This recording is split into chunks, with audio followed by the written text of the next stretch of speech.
Viewers, কেমন আছেন? আজকে আলোচনা করব কেওয়ার্ক অ্যাপ নিয়ে। তো দেখতে পাচ্ছেন এটি হচ্ছে ওপেনিং ইন্টারফেস অ্যাপটির। অ্যাপটি ওপেন করলে আপনারা এরকম একটি ইন্টারফেস পাবেন এবং এখানে দেখতে পাচ্ছেন আপনারা Korean based recruitment and visa consulting. তো যাই হোক, এখানে আপনারা যে কোরিয়ান ভিসা সেইগুলো সম্বন্ধে কিন্তু যে সকল বিষয় রয়েছে সেগুলো জানতে পারবেন। তো এখানে আপনি অ্যাকাউন্ট ক্রিয়েট করে নিতে পারেন, অথবা আপনার যদি অ্যাকাউন্ট ক্রিয়েট করা না থাকে কন্টিনিউ উইথ গুগল এই অপশনের মাধ্যমে অ্যাকাউন্ট ক্রিয়েট করতে পারেন। আর যদি থাকে তাহলে লগ ইন এই অপশনের মাধ্যমে আপনি লগ ইন করতে পারেন ইমেল এবং পাসওয়ার্ড দিয়ে। এছাড়া না থাকলে আপনি এখানে দেখতে পাচ্ছেন সাইন আপ এই অপশনের মাধ্যমে সাইন আপ করতে পারেন এবং রিসেট পাসওয়ার্ড এই অপশনের মাধ্যমে আপনি পাসওয়ার্ড রিসেট করতে পারেন যদি প্রয়োজন হয়। তো এরপর আপনি যদি জিমেল অ্যাকাউন্ট দিয়ে এখানে লগ ইন করেন তাহলে এরকম একটি ইন্টারফেস পাবেন এবং এখানে প্রোফাইল সেটআপ এই অপশনে আপনি টাচ করবেন। তো এরপর আপনি এখানে দেখতে পাচ্ছেন যে দুটো অপশন রয়েছে, কোম্পানি অ্যান্ড জব সিকার। তো এখান থেকে আপনি যদি চাকরি খুঁজেন তাহলে জব সিকার এই অপশনটিতে টাচ করে নেক্সট অপশনে টাচ করবেন। তারপর এখানে আপনি অ্যাকসেপ্ট অল এই অপশনে টিক মার্ক করে নেক্সট করে দিতে পারেন। এরপর এখানে আপনার নাম দিবেন, জেন্ডার দিবেন, তারপর হচ্ছে আপনার যে ন্যাশনালিটি সেটি আপনি এখানে খুঁজে বের করবেন, আপনার যে দেশ সেটি। এখানে দেখতে পাচ্ছেন বিভিন্ন দেশ রয়েছে, তো এখানে আপনি খুঁজে সহজেই পেতে পারেন। এখানে নাম লিখে সার্চ করতে পারেন, এক্ষেত্রে খুঁজে পেতে যদি কোনো সমস্যা হয়।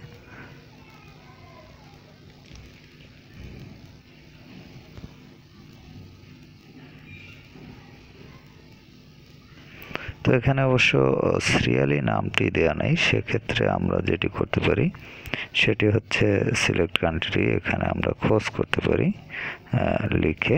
আমি এখানে নামটি লিখে দিলাম, যে বাংলাদেশ চলে আসছে। তো এটি আপনি সিলেক্ট করে দিতে পারেন। সিলেক্ট করার পর এখানে দেখতে পাচ্ছেন আপনার যে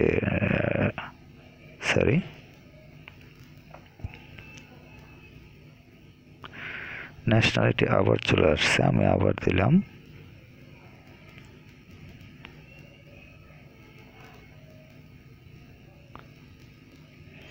বাংলাদেশ এটি দিয়ে দিলাম।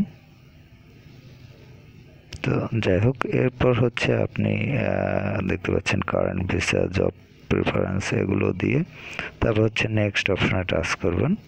এগুলো সিলেক্ট করার পর এখানে এন্টার ভিসা এই অপশনে আপনার যে ভিসা না থাকলে এটে দিয়ে দেবেন, আর যদি ভিসা থাকে তাহলে আপনি সেগুলো দিয়ে দেবেন ওখানে। এবং এখানে আপনি কি বিষয়ের জবগুলো খুঁজতেছেন সেগুলো আপনি এখানে দিয়ে দেবেন। তো আমি এখান থেকে দিয়ে দিলাম কয়েকটি, এখানে সিলেক্ট করে দিলাম। তো সিলেক্ট করার পর এরপর সেভ করে দিলাম। সেভ করার পর এখানে আবার সেভ করে দিলাম। এরপর হচ্ছে আপনি নেক্সট অপশনে টাচ করবেন।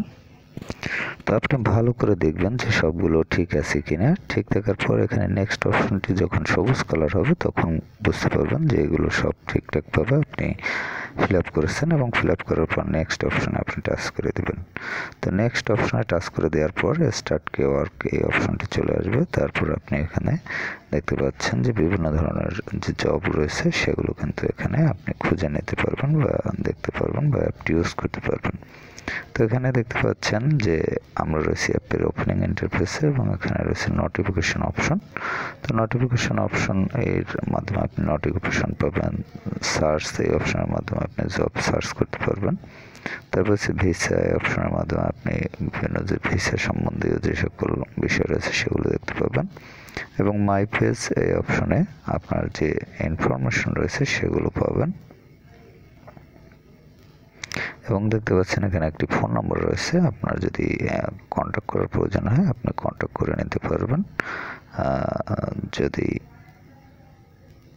এখানে এই অ্যাপটি ইউজ করতে যদি কোনো ধরনের সমস্যা হয় সেক্ষেত্রে, তো এখানে দেখতে পাচ্ছেন log in, language, FAQ notice, তারপর হচ্ছে customer services, terms and conditions অপশনগুলো রয়েছে। এবং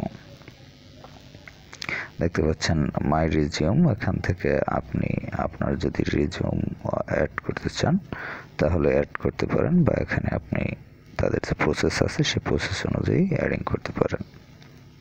যাই হোক, এই অপশনগুলো রয়েছে। তো আপনারা যারা কোরিয়াতে বিভিন্ন ধরনের কাজ খুঁজতেছেন তারা কিন্তু এর মাধ্যমে বিভিন্ন ধরনের জবগুলো এখানে ঘরে বসেই আপনারা খুঁজে নিতে পারবেন বা দেখতে পারবেন। তো প্রয়োজন হলে আপনারা অ্যাপটি ইনস্টল করে রাখতে পারেন, আর অ্যাপটির ইনস্টলিং লিঙ্ক ভিডিও ডেসক্রিপশনে পেয়ে যাবেন, সেখান থেকে ইনস্টল করে নিতে পারবেন। তো ভালো থাকবেন, কথা হবে আবার পরবর্তীতে।